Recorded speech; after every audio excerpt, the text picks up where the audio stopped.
Hi, I'm Shanoya Connor. I am a student affairs professional. I've been in the field for about 6 to 7 years now.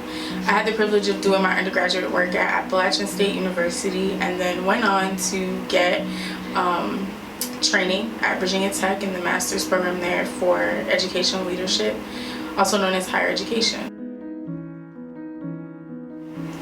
So when I started in student affairs, I originally wanted to be a Greek advisor.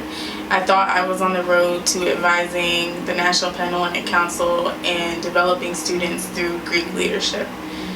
My career has taken me in a different direction, and I found myself as serving as a graduate assistant in multicultural affairs, which was a great experience and definitely kept me connected to multicultural student development, which is where I found a lot of my home when I was in school. But as I started to think more long-term about what I wanted to do, it was really hard to kind of narrow it down, especially having served as an RA, having housing and residence life be such a large part of my college career, my journey.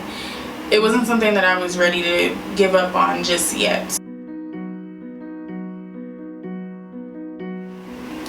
So I've noticed that a lot of professional development opportunities for HBCU professionals are few and far between. Now, don't get me wrong, I love professional development. I think it's important. I think it's important to serve our profession and to be involved and to continue to learn from what others have done or are doing currently in our field. But I think that what I've noticed is much of the conversation around African American people and or students in higher education and student affairs is framed in the context of the white environment. And while I recognize that that is the world that we currently are living in, I think that there's also value in talking about African American issues and Blackness as they are. African American issues and Blackness in the context of African American issues and Blackness. And so I think that it creates an interesting opportunity for me as a professional at an HBCU to really be creative and think about, okay, well, how does this theory or how does this idea or how does this model apply? Does it apply at all? Do I need to figure out something different to be able to support these students? Because the theory, the model, the practice, while we all know that these things have limitations, it's more likely than not that one of the limitations was that this was not thought to be generalized, either one at all or for a person of color or for populations of people that are underrepresented.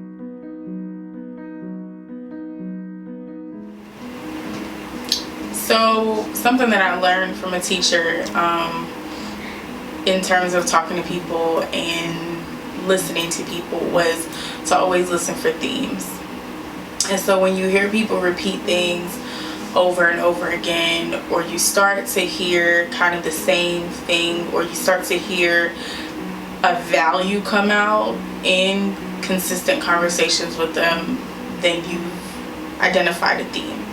And so when I go into spaces, when I go into environments professionally, I always look for themes. And I would say one of the themes that I picked up on shortly after starting to work here was that a lot of our students are entrepreneurs. They have businesses, they have ideas that they want to bring to life. They have dreams of owning and having their own. And I think there's something really powerful about that. And it's interesting to me because generally the general population would say that they go to college to get a degree, to take that degree to work in a field, and I feel, or industry.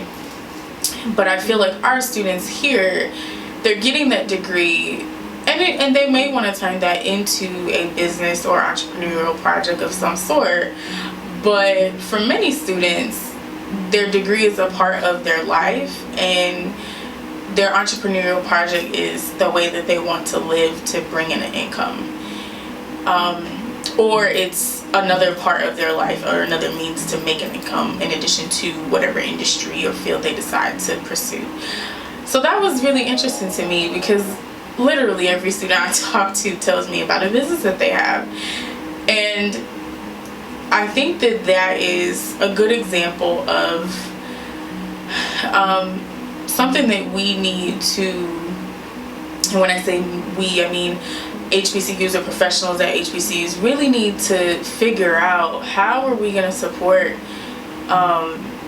students who have these entrepreneurial dreams, ideas, projects? How can we cultivate that from a student development type of perspective?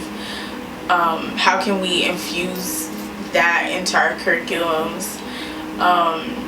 How can we help students really hone in on that and allow them the space to be able to practice or to have clientele, you know, for whatever project or business that they're starting? Or is there a professor that we can connect them with, their community member or a friend or what have you? But I think that that is one of the cultural things that I have found, one of the themes that I have found about working here, that students are really fired up about things that don't just have to do with college, that don't just have to do with WSSU, and are looking for ways to create passive streams of income, which is really impressive and in some ways inspiring.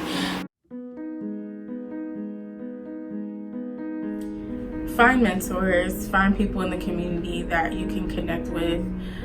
For example, my nephew has some young men in his life. He's pushing 13, and he has some young men in his life that take him to the basketball court and are helping him to grow, pouring into him. Somebody that's outside of his dad, you know, who can kind of support and echo some of the values and interests that he's cultivating at school, learning at home. And I think it's really important for young people to have that. And I know if you're not an athlete, or if you're not, you know, in some sort of specialized program like ROTC or what have you, that sometimes it can be hard. Those relationships can be hard to come by if they're not structured, you know, coach to student athlete or what have you. But I would encourage parents to make sure that your kids have mentors and people that they can confide in, people who can pour into them to try to help them develop themselves and hopefully their interests, and you know, aid in their growth and development. I would also say, parents, don't be intimidated by the dollar signs. Yes, every student is not an A++ student, and you know, may not get that full ride, but there are different types of schools for different types of people. And you know, I don't frown on community colleges, and I don't frown on technical programs. I don't frown upon military, because different people need different things, and it's okay. Everything doesn't always equate to a 4-year degree, master's, PhD, what have you. But you know, is the person that you're rearing one that will be of good character, one that will be able to support themselves in the lives that they want to live or want to have? You know, is that person grounded mentally, emotionally, physically healthy, and able to take care of themselves, their families that they, you know, maybe hope to have or what have you? So I think there's more that goes into it than go to a 4-year school, get a degree, and go into, you know, thousands of dollars or hundreds of thousands of dollars of debt for it. I think that there are other ways to get to the same result, and it's important that based off of, you know, your situation, your student situation, that you are going to choose the best path possible, realizing that everybody does not get to the end goal the same way. My name is Shanoya Connor, and I just did a real conversation with Cordew Productions.